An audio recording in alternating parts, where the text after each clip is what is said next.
HowExpert!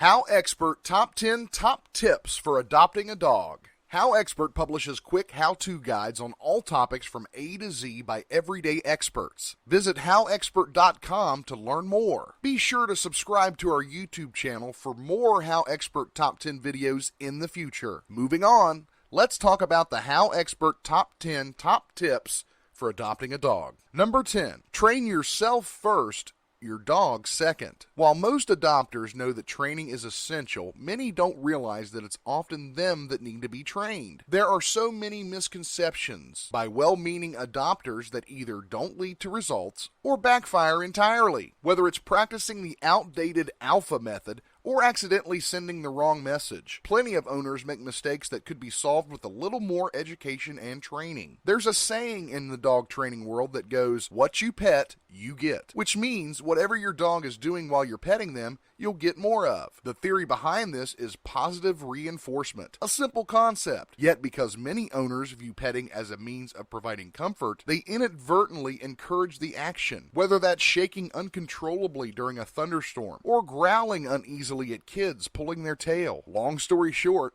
what makes sense to us doesn't always translate properly to our canine friends. Do your research to educate yourself before employing a tactic that might do more harm than good. And if you still need help, enlist the help of a local trainer or behaviorist.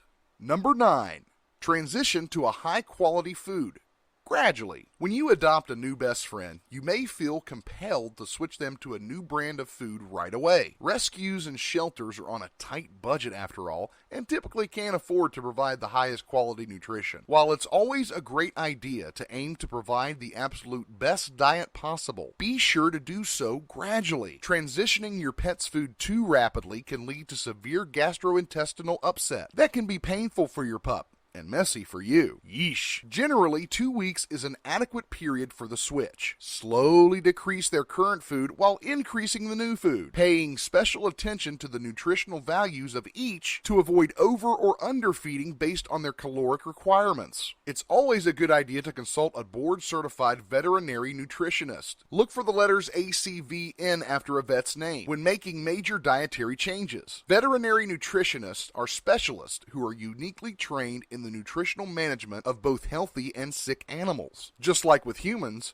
nutrition is one of the key aspects of canine health. Feeding a high-quality fresh diet can prevent a slew of health ailments later on, saving money over the long run and likely adding years to their lifespan. If you're interested in scheduling a consultation, you can find a veterinary nutritionist via the ACVN Diplomat Directory.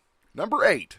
Make a schedule and stick to it. Dogs thrive on routine, so make a schedule and stick to it. This should include the time of potty breaks, meals, and walks. A consistent routine sets in place clear guidelines that they will quickly adapt to and depend on. If a pet knows when they can expect to be let out to potty, they're less likely to have accidents. And if they're on a walking schedule, they'll use potty time to empty their bladders rather than try to turn it into an exercise or play session. Never underestimate the power of routine. Maintaining one will be extremely beneficial to your dog, and throwing it off will prove detrimental. Be intentional and commit to providing them with this consistency, even if you have someone else filling in. Number 7. Meet with your vet before your pup is sick. Not only is it important to establish a relationship with your veterinarian early on, but it never hurts to get a baseline for your pet's healthcare future. If you identify his or her normal now, it'll be easier to recognize what's abnormal later. Your vet can give your pup a physical exam, taking note of the size and location of any benign lumps or bumps so there are no surprises down the road. Your vet can also perform blood work, identifying factors such as organ function now in order to better assess any changes over time. While you're there, be sure to have your pup microchipped if they're not already. This is the best insurance policy should your pet ever become lost. Just be sure to keep the information up to date. You should aim to make this experience as positive as possible, as this first appointment will set the tone for future visits. Bring along a favorite treat for your vet to give to help build a positive association right off the bat. Number 6. Explore your surroundings. Keeping your pup on a leash, take some time to explore your surroundings together. Be sure to get them acquainted with their house, yard, and community. Start inside, letting them take in the sights and smells, reinforcing what's on and off limits. Be consistent and be kind. It might take them a while to learn the ropes, so deliver clear cues and maintain realistic expectations. After you've given them a tour of the new digs, let them sniff around their new backyard. You're sure to realize any weak spots in the fence quickly, so keep them restrained until you can secure your yard or trust them to stay within their boundaries and they have mastered a reliable recall. Lastly, it's important for them to know how to get home should they ever become lost. So take them on plenty of walks using a go home command when you head back so they can start to familiarize themselves with the territory. Exploration is a great way to increase your dog's confidence while also deepening your bond through quality time. Number 5, bring along their belongings.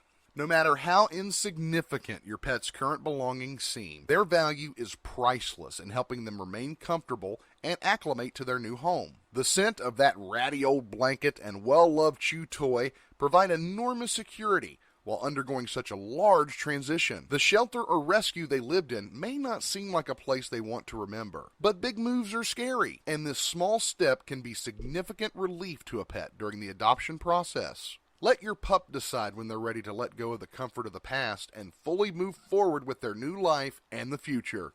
Number 4, choose wisely. This isn't a decision to be taken lightly, so do your research and choose the right dog for your experience level, family, and lifestyle. That means taking into consideration age, breed, and temperament, and assuring alignment. A hyperactive husky puppy and a senior Shih Tzu are going to be two totally different experiences. So take your time to get to know a wide variety of adoptable dogs before you fall in love with that first wagging tail. Here's a pro tip. Don't tempt yourself by inquiring about a certain breed or walking in by the puppies just to look if you know they're not a match. Number 3, assign rules and responsibilities. Pull up the chore chart and outline some responsibilities with your household. This will prevent any confusion and avoid problems such as forgetting to feed, feeding twice, or accidentally skipping a walk. It's also important to use this time to discuss as a group your expectations on rules pertaining to pets. Will he or she be allowed on the furniture? Will they stay in a crate, a gated off area, or get free roam of the house? Where will they sleep? And what happens when someone is out of town? Outlining these rules and responsibilities in advance will be sure to set you up for success. Number 2, set aside some free time. Before you bring your new pet home, set aside some dedicated time for bonding. This might mean lining up an adoption with a holiday or time off, or just at the end of the week to take advantage of the weekend. Whatever the case may be, it's important to spend quality time and provide extra supervision during your pet's first few days at home. Number 1, puppy-proof your house, even if you're adopting an adult. No preparation is too much preparation. Set up the extra baby gate. Check out the ASPCA's poisonous plants list. Triple check the fence and all those weak spots. You'll never be sorry you did, but may be sorry you didn't. It's always better to go the extra mile in order to prevent an illness or injury rather than dealing with an unfortunate event once it occurs. Take a look at things from your future pup's vantage point. What's within reach that may get him or her into trouble? Exposed wires, delicate china, an open trash can? Secure, remove, or prevent access to anything that may pose a risk or a temptation to your furry friend. It'll save you some time and frustration in the future. If you liked this video, be sure to click like and subscribe for more HowExpert Top 10 videos for all topics from A to Z in the future. Also, let us know what other topics you'd like to see a HowExpert Top 10 video in the future. Do so in the comments below. Thanks for watching. Have an amazing day and take care. HowExpert publishes quick how-to guides on all topics from A to Z by everyday experts. Visit HowExpert.com to learn more.